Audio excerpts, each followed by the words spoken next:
Hello everyone and welcome back to our Let's Get Real video series. Today we have a very special guest who's going to talk about the refinancing part of that BRRRR investment real estate strategy. Let's get into it.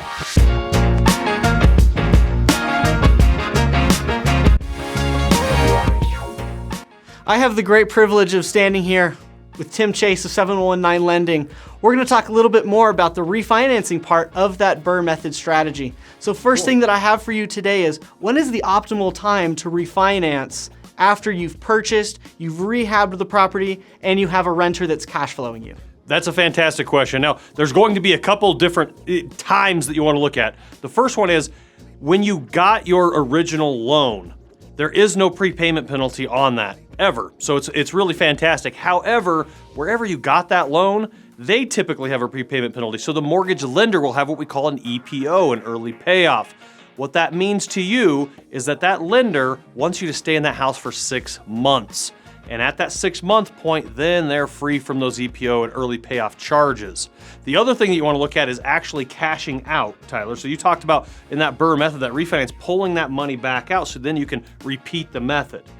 When you go to pull that money out, Fannie Mae and Freddie Mac, they want you to have ownership in that property no less than 6 months before they let you take money out of that. So really 6 months is that premium time that you want to be in that home. Awesome. So how much can the typical investor expect to pull out during that refinance portion? So when you refinance the house in your BRRRR method, that means you're refinancing after you already own it. They're going to allow you to take out about 80% of the value of the house. And as an example, if your house is worth $100,000, you can pull out $80,000. So 80% of whatever that value is, you can now pull out in cash to go out and do your repeat method, right? There's also another loan to value issue that you want to look at, and that's going to be when you go to purchase the home.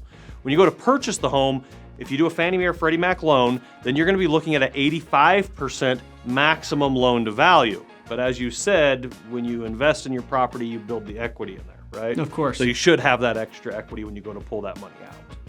So tell us a little bit about why it's far more beneficial to use a local lender who's got their finger on the pulse of the market rather than one of the big box lenders that you can find nationwide. Sure, I love that question. That's a fantastic question. There's a couple of reasons you want to use a local lender.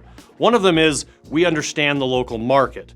You can come down and talk to us about the local market. Maybe there's a private road maintenance agreement somewhere, or there's well inspections, or we understand that certain areas are, you're going to run into different expansive soil or leased land or something like that. So we understand this area very, very well. 719 Lending, we understand 719, right? If you go to a big box outlet, you may run into a little more of what we call a telemortgager experience. They pick up the phone, you talk to them, they pass you to someone else, to someone else, to someone else.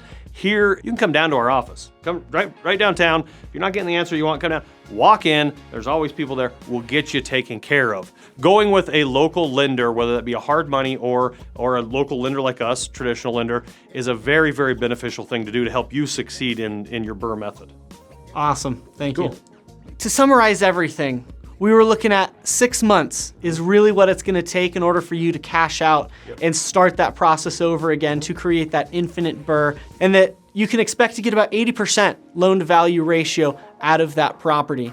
Now, it's also very important to work with a very skilled and professional real estate broker who also knows your market as well, because your rehab costs, on whether you're looking to flip it or looking to rent, those rehab costs are gonna be different, and you're gonna need to know your comps to make sure that all of your numbers work well. If you're needing to get 80% out and you can only get 74, your numbers may not be what you thought they were, and now you're in a troublesome problem. It's also very important to work with a local lender, as he said, who really knows the market as well. Call this guy. Thank you so much for joining us this week on the Let's Get Real video series, where we put the real back in commercial real estate. We will see you next time.